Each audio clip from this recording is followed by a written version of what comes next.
Muy buen día, les saluda Luis Oscar Rosales, esto es Defensoría en Acción. Gracias nuevamente por estar en sintonía de este programa presentado por la Defensoría de los Derechos Universitarios bajo la dirección de la licenciada Ana Ruth Hablar, quien es la defensora de los derechos universitarios. Decirles que este programa es transmitido a través de YSW Radio y también lo tenemos en nuestro formato de podcast, el cual nos puede encontrar en YouTube como Defensoría Universitaria UES y asimismo en nuestra página en Facebook tenemos ahí ese apartado, también con ese mismo nombre para que nos puedan seguir en nuestras redes. Tenemos un tema este día sobre obstáculos y barreras en el proceso de enseñanza y aprendizaje. Tenemos a la docente, doctora Gloria Elizabeth Arias de Vega, quien es coordinadora del doctorado en educación del Departamento de Educación de la Facultad de Ciencias y Humanidades. Gracias, doctora, por acompañarnos con un tema más de importancia para la comunidad universitaria y darle los micrófonos para que salude a la radio audiencia. Muchísimas gracias. Es un gusto estar en este programa que es tan importante para todos los que nos pueden ver y escuchar. Es así, ¿verdad? Así es. Así es que también felicitarles porque son temas de mucha importancia que nosotros tenemos que tomar en cuenta y que estamos a la orden. Así es que gracias por invitar. Y bueno, la siguiente pregunta no es tan solo como decir para estudiantes de nuevo ingreso, como cualquiera lo podría pensar, sino que también para todo aquel estudiante que es de nuevo, medio y finales de estar estudiando en la universidad ya para salir de su carrera. Y es desde su experiencia, ¿verdad? En el Departamento de Educación de la Universidad de El Salvador, ¿cuáles considera que son las 3 principales barreras académicas que dificultan el aprendizaje en un estudiante? Bueno, actualmente vamos a hablar de las generaciones que tenemos, porque así como evoluciona todo, pues también han venido cambiando algunas barreras. Pero en general los aspectos que pueden considerarse que afectan al estudiante en su aprendizaje, estamos hablando de factores externos y factores internos, pero si nos vamos un poco a los externos, actualmente hay condiciones como por ejemplo las condiciones económicas que afectan al estudiante directamente cuando éste trabaja o cuando tiene en su hogar alguna responsabilidad, ¿verdad?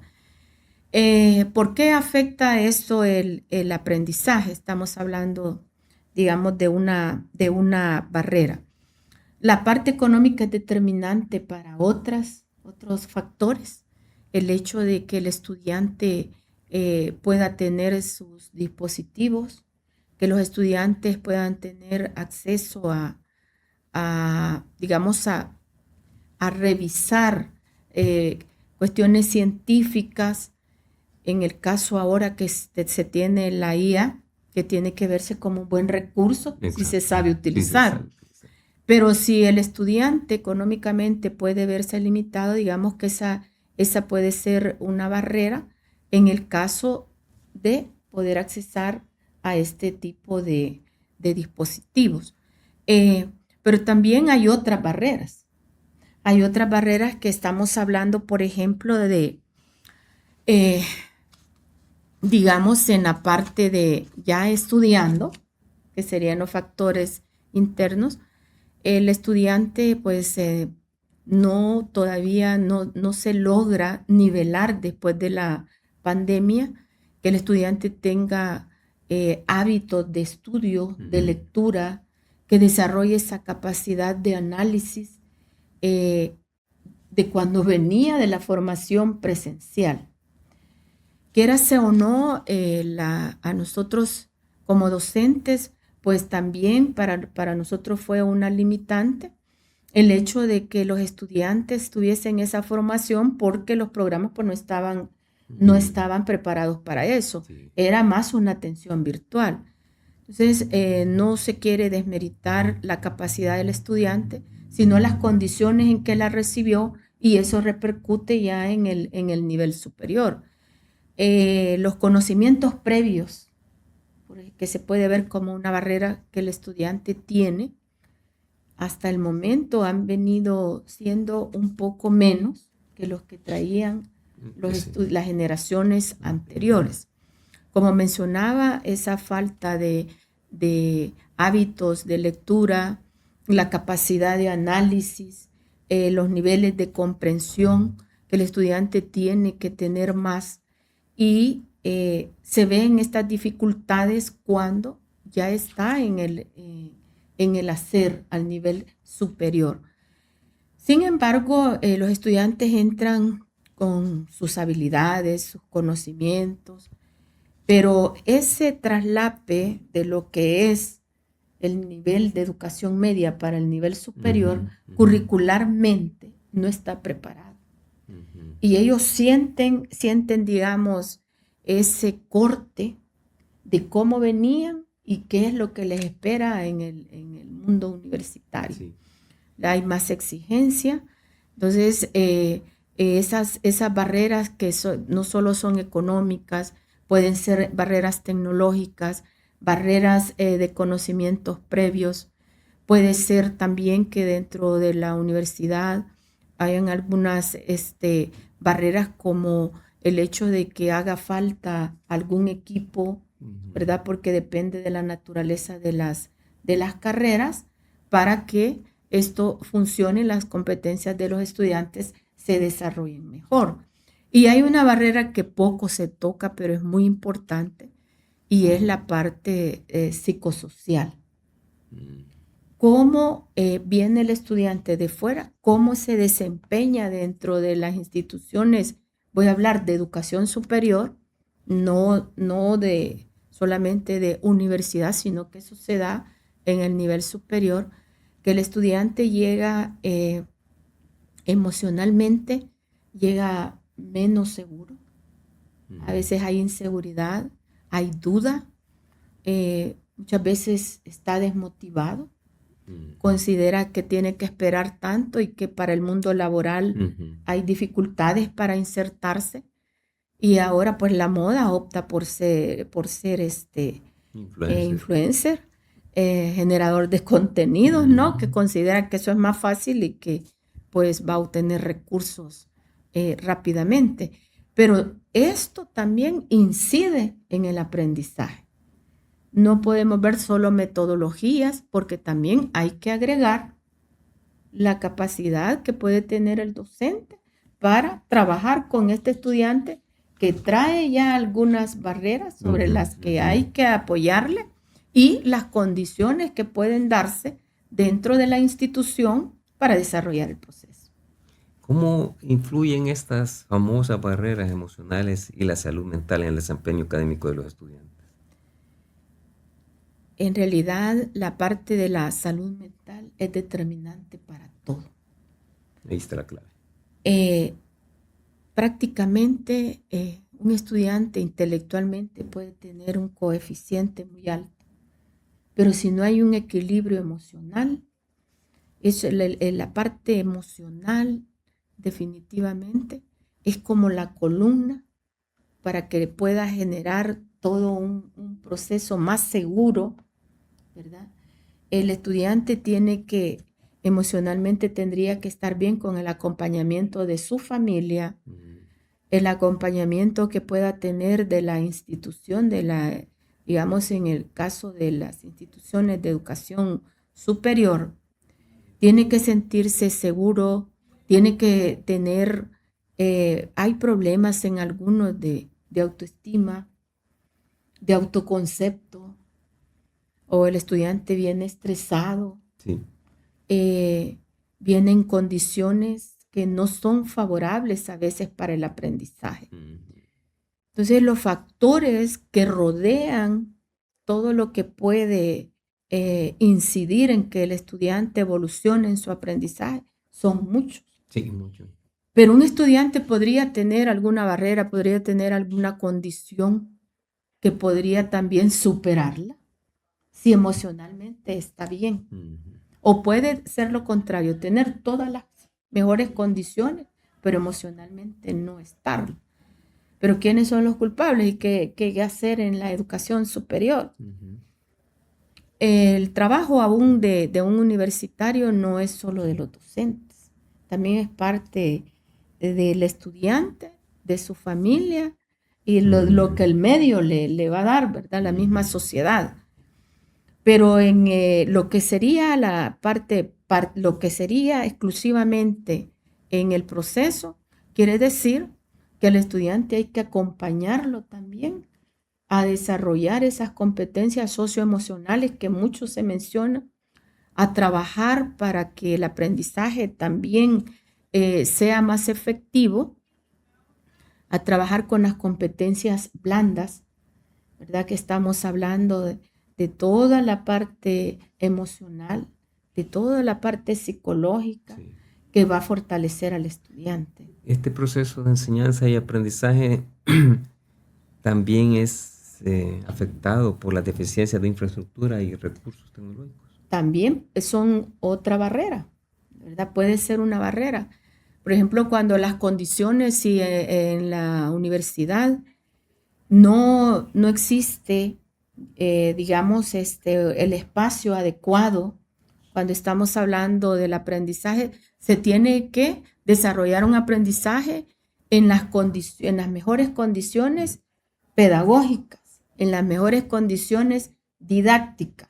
Sabemos que la pedagogía es la teoría y la didáctica es la práctica, pero cuando nosotros nos preparamos para este campo, pues a nosotros se nos dice colores que deben de tener la parte donde los estudiantes están, las condiciones, espacios, ventilación, la parte de la iluminación.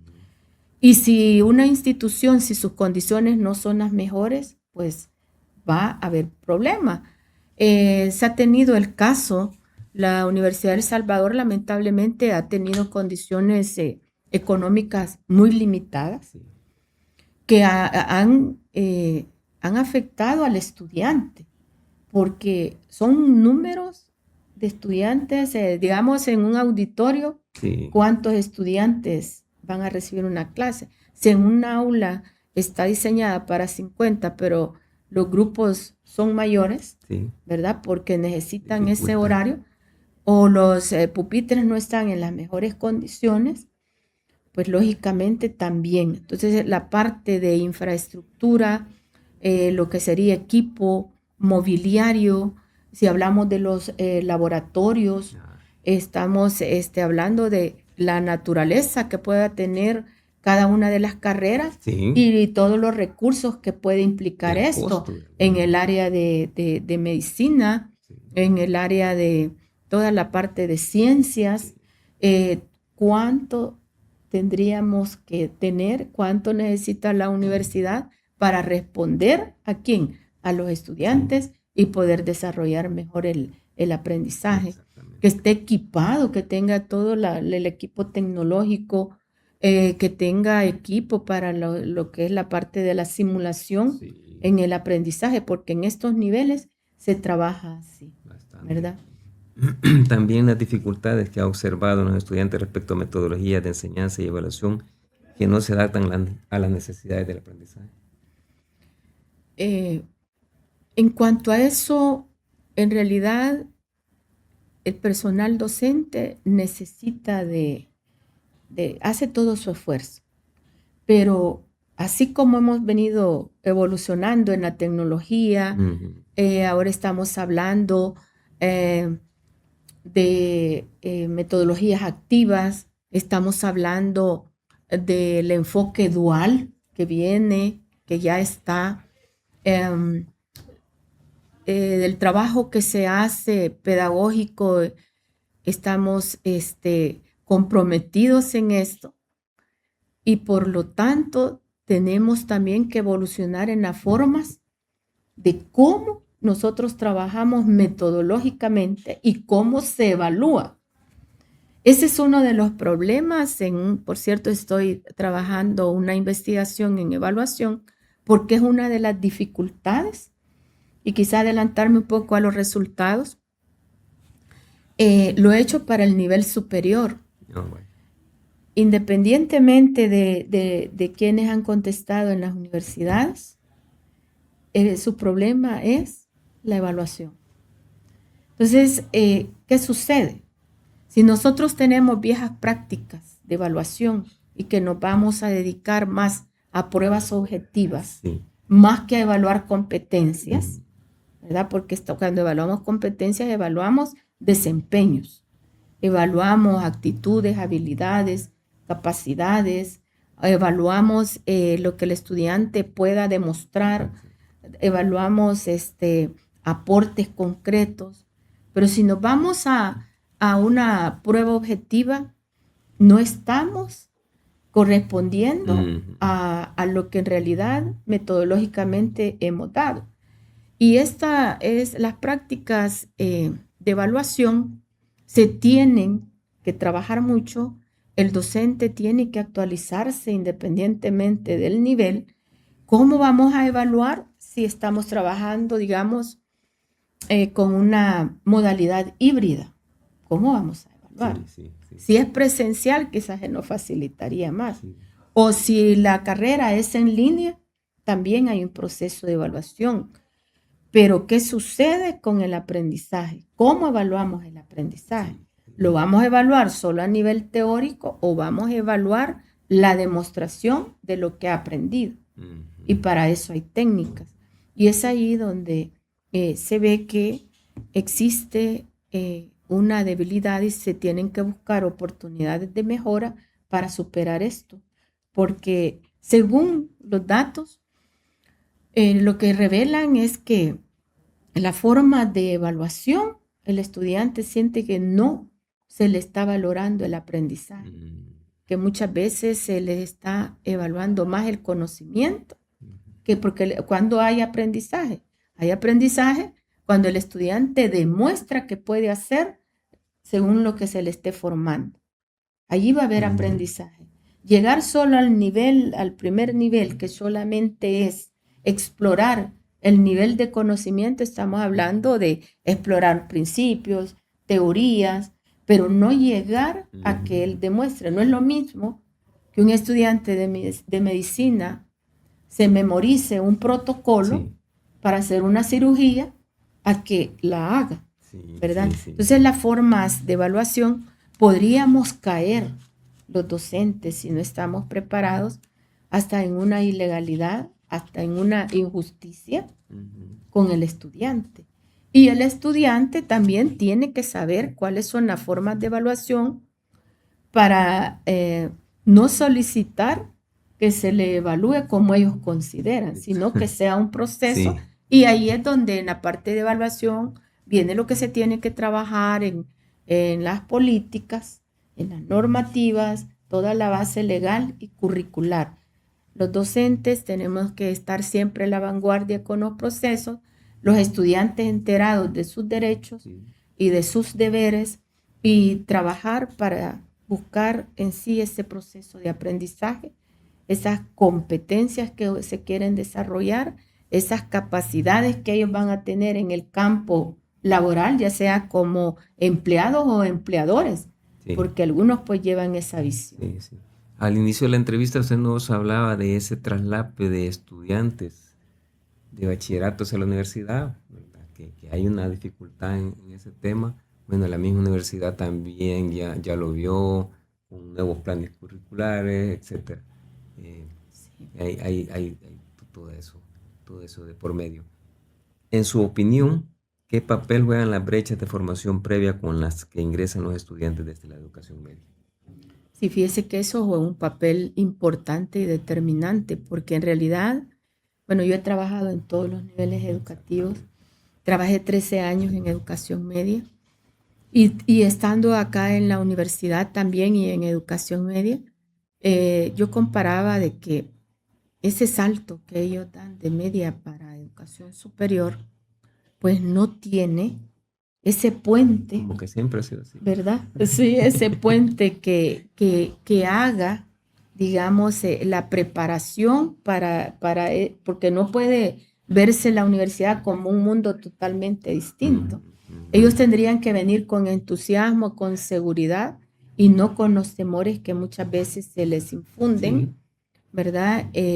Pensar en que aquí, que en las universidades es lo imposible, que la U es como nuestra alma mater no, ahí, ¿Para qué ahí vas a mejor, estudiar ahí? mejor Ni no, vas a no salir. estudies ahí.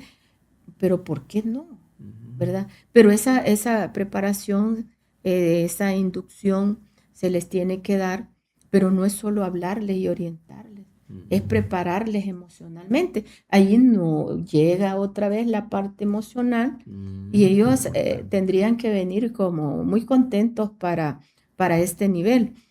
Eso es en la parte emocional y en la parte curricular.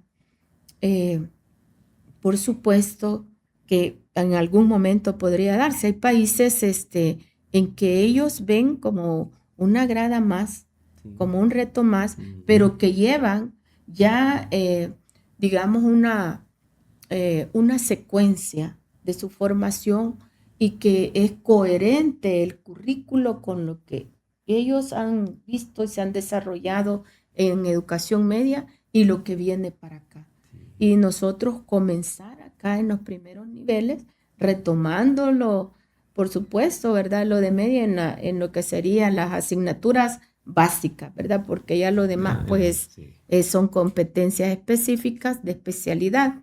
Pero sí, el currículo tendría que estar vinculado, tendría que trabajarse en eso y no vernos como islas de lo que es la educación superior Sí. y lo que es la educación media.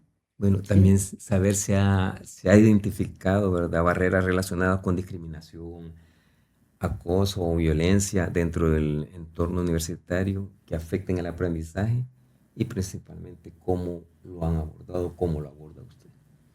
Sí, fíjense que en el caso, bueno, a veces se menciona, ¿verdad? Que eso se da, como somos universidad pública, aquí se revelan a veces casos en el que el estudiante considera que se le están violentando algunos derechos, pero también mm, podríamos pensar en que esto ha trabajado mucho la defensoría. Bueno, considero Ujú, que se está haciendo un trabajo muy de la mano y los docentes, pues lo que tenemos que hacer cuando se puede dar ese caso, yo le digo, tengo ya más de 25 años de trabajo.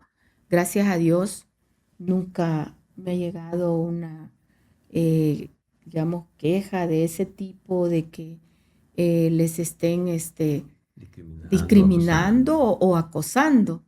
Sí, se podría oír, pero en realidad nosotros los docentes los que tenemos que hacer es orientarles para que ellos sigan las instancias correspondientes. Gracias a Dios, la Universidad de El Salvador Entiendo. tenemos la defensoría que trabaja en todas las sedes y ese acompañamiento yo lo he visto que en estos años ha sido muy, muy efectivo y bueno, por supuesto, ¿verdad? Que lo primero es atender a la víctima, ¿no? Y no, nosotros como nuestra función no nos corresponde ya, pero sí nos Ujú, corresponde orientar. A eso nos tenemos que el estudiante conozca sus derechos, sus obligaciones, estar también trabajando de lleno con digamos, las unidades que pueden, según su función, acompañarles a ellos. Y esto pues no tendría que darse.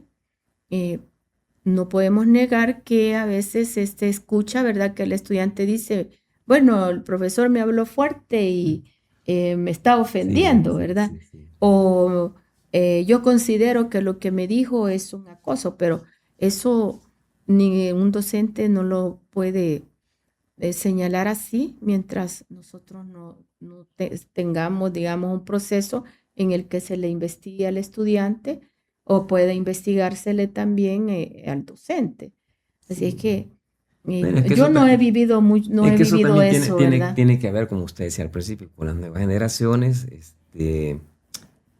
Yo creo que en su casa nunca les han gritado o hablado fuerte o determinante o con actitud así bien prepotente, como lo hacen algunos docentes, ¿verdad? O como lo aprendimos nosotros.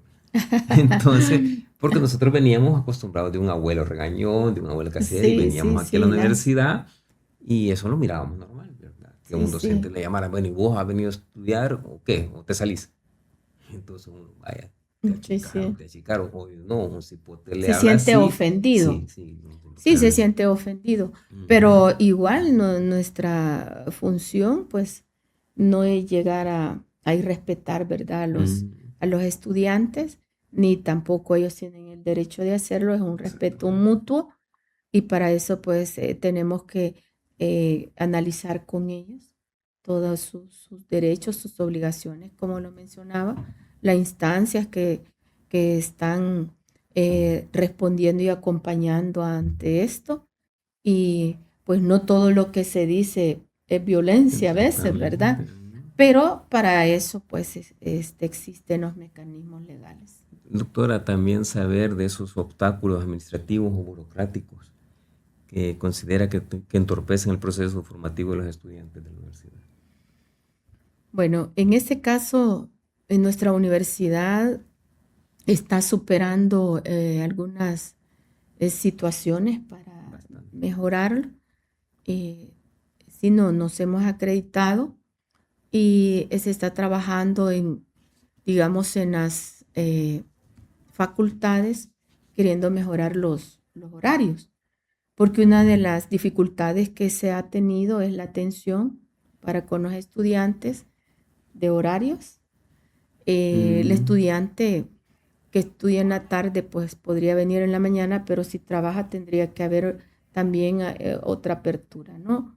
Eh, También en la parte se ha superado ya y ha sido un obstáculo en los procesos para que les resuelvan algo que se habían tardado mucho. Ahora ya con la parte tecnológica, mm, este, pues allí se ha ido resolviendo bastante, pero aún en la parte administrativa, pues podría mejorarse aún exacto. eso, resolver, por ejemplo, darles una constancia, es cuestión ahora con Ujú. el sistema de Ya. darlo inmediatamente. Y en esa parte, lo que es la educación, el desarrollo de la educación, del aprendizaje, no está aislado de la parte administrativa. Ujú. El currículo, la parte administrativa es parte de, ¿verdad? Facilitar los procesos. Sí.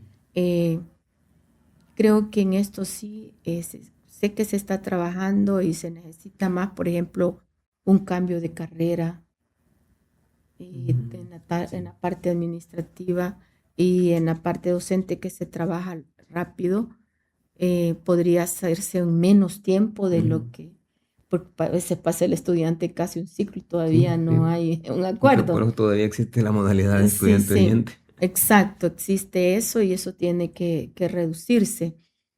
También la forma en que se le atiende a los estudiantes y digamos que es de aprovechar la parte tecnológica Exactamente. ya que la universidad está con un sistema muy robusto, Sí.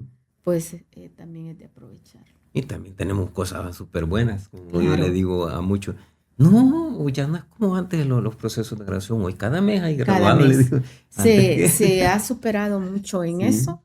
Ya el estudiante inscribe, pues que sí, inscribe en línea. bien rápido. Si nosotros tenemos, digamos, una cantidad de estudiantes que nuestra universidad hace el tanto de 7 universidades privadas, solo una facultad, Sí. por ponerle ejemplo, humanidades, Mm, con más de 20 carreras, como con 10.000 estudiantes, sí, es lo que tiene a veces una una universidad universidad privada. privada. Sin embargo, pues se ha venido trabajando porque se han agilizado los procesos y si bien falta algo, pues tendría que mejorarse, ¿verdad? Nos ha hablado mucho también de todas estas barreras y obstáculos, ¿verdad?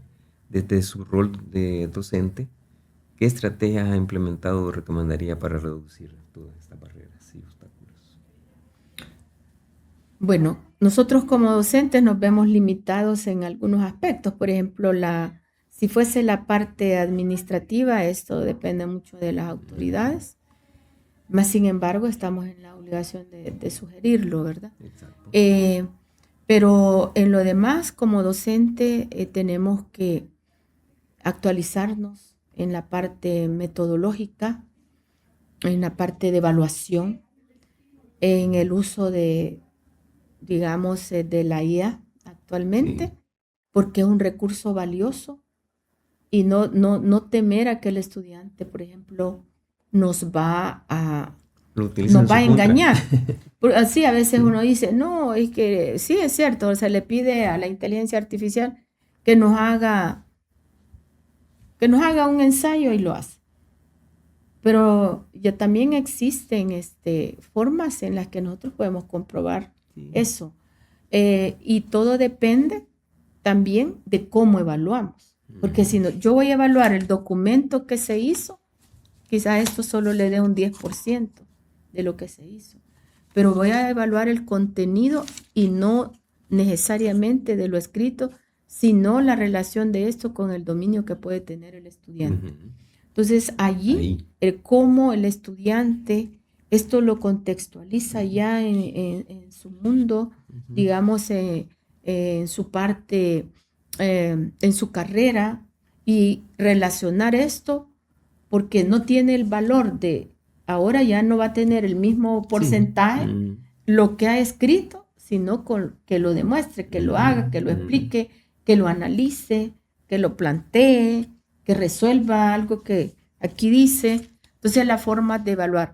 Allí nosotros podemos trabajar mucho en esto, acompañar a los estudiantes también, no dedicarnos únicamente a dar la clase e irnos. Sí. Bueno, a veces sabemos docentes que terminó el ciclo y no supimos los nombres de los estudiantes, ¿verdad? No estamos en la obligación de atender, de aprendernos Sí. grupos de 80, Cada 90 ciclo. estudiantes, pero Cada cada ciclo. ciclo, pero sin embargo ese Sí. acercamiento, esa identificación que se puede hacer es importante. Y como le digo, metodológicamente tenemos que estar preparados para ir superando estas barreras, eh, y ver al estudiante también como un ser independiente en algún momento para atenderle en algunas situaciones en que necesita apoyo y a veces no se le brinda. Darle esa confianza para que no tengan el temor al docente, sino el deseo de poderle conversar y de poderle exponer, porque hay barreras que para nosotros es como más difícil, por ejemplo, la parte de, pues sí, la cuestión económica del Sí. estudiante, eh, que es, algunos estudiantes se atrasan en su formación porque el horario no les da, Sí, porque no, porque no, tienen que no dejemos retirarse, también porque trabajan, de lado de sí. que Y bueno, hay diferentes tipos de barreras que hemos mencionado, económicas, de infraestructura, hay barreras sociales, emocionales, ¿verdad? Tecnológicas, pero algunas sí forman parte de nosotros para que el estudiante tenga un aprendizaje más significativo, para formar profesionales que van a responder a las demandas laborales, que tengan esa capacidad de poderse desempeñar eficientemente, que se desarrollen en su profesión también, y se desempeñen con mucha ética. Nosotros, como repito, no podemos dedicarnos solo a la parte científica, sino también tenemos a un ser humano, tenemos que acompañarle, apoyarle, saber el porqué de las situaciones que pudo verse revelado en un resultado. Exactamente. Sí. También, doctora, ¿qué acciones debería tomar la Defensoría de los Derechos Universitarios y las autoridades de la universidad para garantizar un proceso de enseñanza y aprendizaje más inclusivo y equitativo? Bueno, las autoridades, como estamos hablando también de las barreras, ¿verdad?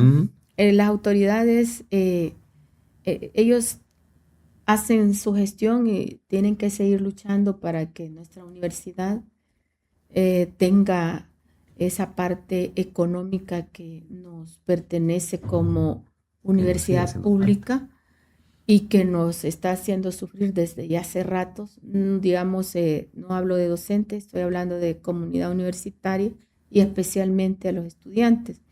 Esa parte económica limitada que tiene nuestra universidad, pues ha afectado en los recursos que quien los utiliza, los utiliza el estudiante. Y pues a ellos les corresponde hacer esa gestión, ¿verdad? Aparte de eso, en cuanto a lo de la Defensoría, pues opino que está haciendo un excelente trabajo, pero también se necesita, por ejemplo, descentralizar un poco esto, ¿verdad? Para que las sedes también tengan su, digamos, su unidad de atención permanente y poderle dar atención a los estudiantes, aparte de todo el esfuerzo que se está haciendo. Porque yo, bueno, los veo a la Defensoría que corren para un lado y corren para otro.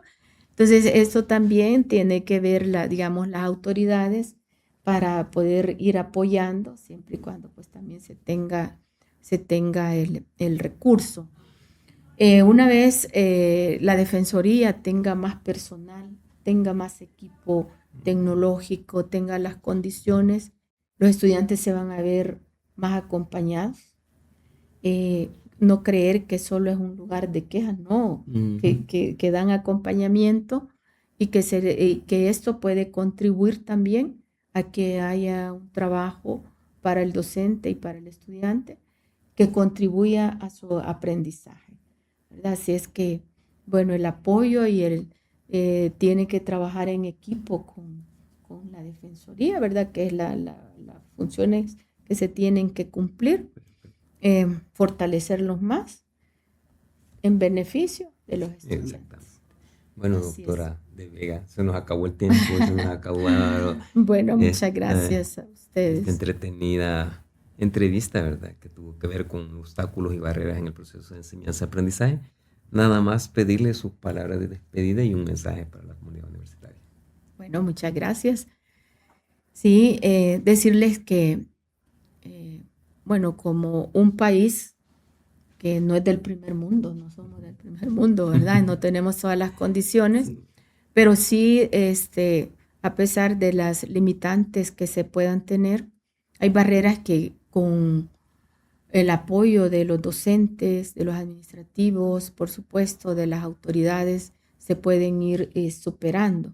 También en el caso de los estudiantes, ellos tienen que saber cuáles son sus derechos, cuáles son sus obligaciones y que sepan que son muchos los factores que inciden para el aprendizaje, pero que tiene muchísimo que ver la actitud que puedan tener, el deseo de superación, y en nuestra universidad estamos lo que hemos venido luchando. Todos han sido estudiantes, hemos sido estudiantes con algunas limitaciones siempre en nuestra universidad, pero que se han formado excelentes profesionales, pero esto también ha necesitado de la contribución de todos. Sí. Y que debemos de ser muy propositivos, buscar el apoyo a donde corresponda, emocionalmente sentirnos seguros y seguras y que vamos a salir adelante. Y desde nuestro rol, pues trabajar en lo que nos corresponde, luchar por lo que necesitamos y hacer un trabajo en equipo para que nuestros futuros profesionales, como se han venido formando y que ahora son muchos los que ocupan espacio en gobernanza, ¿verdad? Sí. Muchos de profesional sobresaliente han sido graduados de nuestra universidad.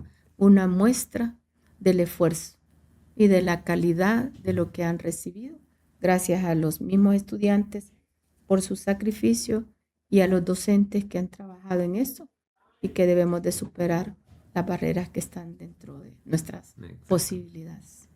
Bueno, gracias por su valioso apoyo y aporte al tema. Nos estuvo acompañando la doctora Gloria Elizabeth Arias de Vega, quien es docente y coordinadora del doctorado en educación, con el tema obstáculos y barreras en el proceso de enseñanza-aprendizaje. Les acompañó Luis Oscar. Decirles que este programa, aparte de ser transmitido en YSV Radio, también lo tenemos en nuestro formato de podcast, el cual nos pueden encontrar en YouTube como Defensoría Universitaria UES y en nuestro canal de Facebook. También tenemos nuestro sitio web que es www.defensoria.edu.ues.edu ues.edu.sb, y nuestro correo electrónico, por si quieren escribirnos al respecto de alguna duda que tengan, es defensoría.universitaria@ues.edu.sb. Gracias nuevamente. Esto fue Defensoría en Acción. Gracias.